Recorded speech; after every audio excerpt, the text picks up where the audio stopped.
আসসালামু আলাইকুম রহমতুল্লাহি ওবারাকাতুহু। এ সর্বশিক্ষা কিতাবের প্রথম খণ্ডের 2 নং ক্লাসে আপনাদের সকলকে জানাই স্বাগতম। সকল স্ক্রিনের প্রতি লক্ষ্য করুন, দেখবেন দেওয়া রয়েছে মাদ্রাসাতুন, অর্থ হলো একটি মাদ্রাসা। এরপর খেয়াল করুন ব্র্যাকেটে লেখা রয়েছে বিদ্যালয়। সুতরাং আমরা বুঝতে পারলাম মাদ্রাসাতুন দ্বারা আপনার একটি মাদ্রাসা যেমনই ভাবে অর্থ প্রকাশ করা যায়, তদ্রূপ একটি বিদ্যালয়ও অর্থ প্রকাশ করা যায়। অর্থাৎ মাদ্রাসাতুন দ্বারা আমরা একটি মাদ্রাসা যেমনই ভাবে বোঝাতে পারবো, তদ্রূপ একটি বিদ্যালয় বোঝাতে পারবো। এরপর দেখুন লেখা রয়েছে সাব্বুরাতুন, অর্থ হলো একটি ব্ল্যাকবোর্ড। এরপর দেখুন লেখা রয়েছে মিসতরাতুন, অর্থ হলো একটি রুলার। এরপর রয়েছে হাকিবাতুন, অর্থ হলো একটি ব্যাগ। এরপর রয়েছে কুরাসাতুন, অর্থ হলো একটি খাতা। তাওইলাতুন, অর্থ হলো একটি টেবিল। হুজরাতুন গুরফাতুন, অর্থ হলো একটি কামরা। আমরা অনেকেই এখানে একটা ভুল করে বসি, তাহলে এই যে আমরা মনে করি হুজরাতুন গুরফাতুন দুইটা এক শব্দ। আসলে দুইটা এক শব্দ নয়, বরং দুইটি হলো সমার্থক শব্দ। অর্থাৎ হুজরাতুন দ্বারা যেমন ভাবে একটি কামরা অর্থ প্রকাশ করা যায়, তদ্রূপ গুরফাতুন দ্বারাও একটি কামরা অর্থ প্রকাশ করা যায়। এরপর দেখুন লেখা রয়েছে নাফিজাতুন, অর্থ হলো একটি কামরা। এতক্ষণ যাবৎ আমরা যেই 8টি শব্দ পড়েছি, এই 8টি শব্দ হলো মুয়ান্নাস, অর্থাৎ স্ত্রীবাচক শব্দ।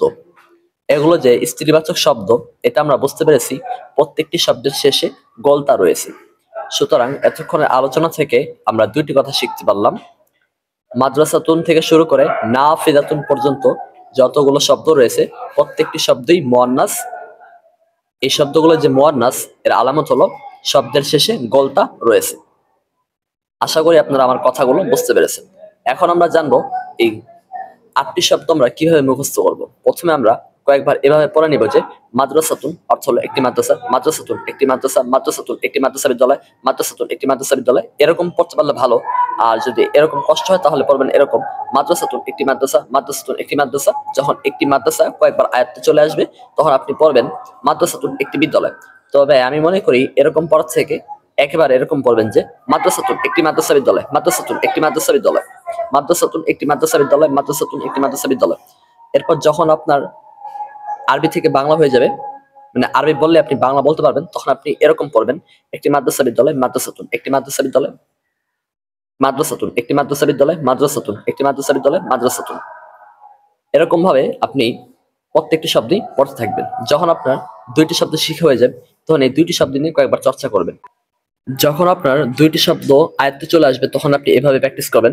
মাদ্রাসাতুন একটি মাদ্রাসা বিদ্যালয়, মাদ্রাসাতুন একটি মাদ্রাসা বিদ্যালয়, সাব্বরাতুন একটি ব্ল্যাকবোর্ড, সাব্বরাতুন একটি ব্ল্যাকবোর্ড, মাদ্রাসাতুন একটি মাদ্রাসা বিদ্যালয়, সাব্বরাতুন একটি ব্ল্যাকবোর্ড, মাদ্রাসাতুন একটি মাদ্রাসা বিদ্যালয়, সাব্বরাতুন একটি ব্ল্যাকবোর্ড, একটি ব্ল্যাকবোর্ড, সাব্বরাতুন একটি ব্ল্যাকবোর্ড, সাব্বরাতুন একটি ব্ল্যাকবোর্ড, সাব্বরাতুন একটি মাদ্রাসা বিদ্যালয়, মাদ্রাসাতুন একটি মাদ্রাসা বিদ্যালয়, মাদ্রাসাতুন একটি ব্ল্যাকবোর্ড, সাব্বরাতুন।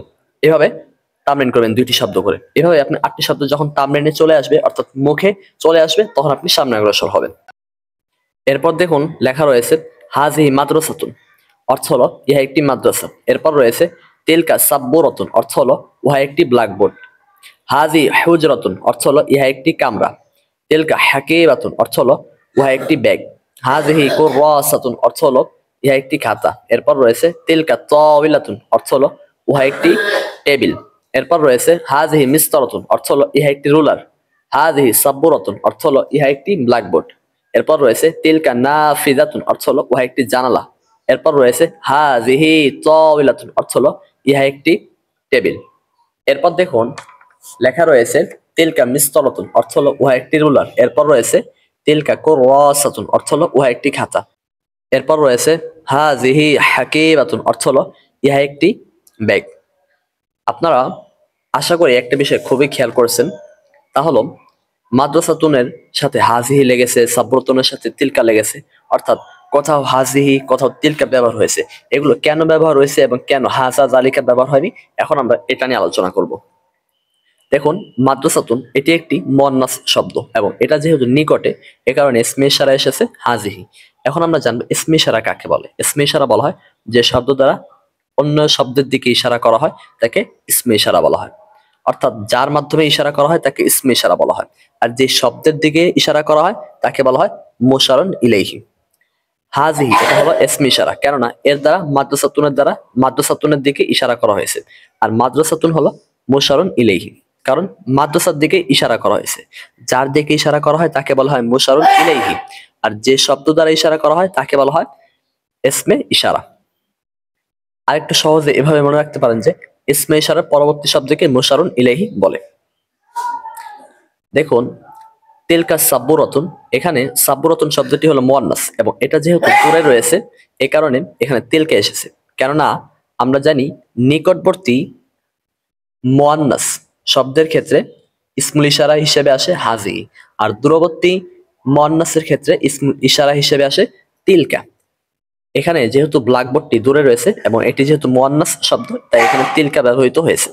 এরপর দেখুন লেখা রয়েছে হাজি হুজরাতুন, ইহা একটি কামরা। হুজরাতুন এটি একটি মুয়ান্নাস শব্দ এবং এটা যেহেতু নিকটে এই কারণে আপনার হাজিহি এসেছে। তিলকা হাকিবাতুন, এটা একটি মুয়ান্নাস শব্দ এবং হাকিবাতুন যেহেতু দূরে রয়েছে এই কারণে এখানে তিলকা ব্যবহৃত হয়েছে। এরপর রয়েছে হাজি কুররাসাতুন, কুররাসাতুন একটি মুয়ান্নাস শব্দ এবং এটা যেহেতু নিকটে রয়েছে এই কারণে ইসমে ইশারা হাজিহি এসেছে। এরপর রয়েছে তিলকা তাওয়িলাতুন, তাওয়িলাতুন এটি একটি মুয়ান্নাস শব্দ, এটা যেহেতু দূরে রয়েছে এ কারণে আপনার এখানে তিলকা এসেছে। এরপর রয়েছে হাজিহি মিস্তরাতুন, মিস্তরাতুন একটি মুয়ান্নাস শব্দ, এটা যেহেতু নিকটে এই কারণে হাজিহি এসেছে। এরপর এরপর রয়েছে হাজিহি সাব্বুরাতুন, ইহা একটি ব্ল্যাকবোর্ড। সাব্বুরাতুন শব্দটি নিকটে এবং এটি মুয়ান্নাস শব্দ তাই এখানে হাজিহি এসেছে। এরপর রয়েছে তিলকা নাফিজাতুন, নাফিজাতুন এটা যেহেতু দূরে এবং মুয়ান্নাস শব্দ এ কারণে এখানে আমরা তিলকা ব্যবহার করেছি, জালিকা ব্যবহার করিনি। এরপর রয়েছে হাজিহি তাওয়িলাতুন, তাওয়িলাতুন এটি একটি মুয়ান্নাস শব্দ এবং এটা কাছে রয়েছে এ কারণে আমরা ব্যবহার করেছি হাজিহি। এরপর লক্ষ্য করুন দেওয়া রয়েছে তিলকা মিস্তরাতুন, মিস্তরাতুন শব্দটি মুয়ান্নাস এবং এটা যেহেতু দূরে রয়েছে এই কারণে এখানে তিলকা ব্যবহার করেছি।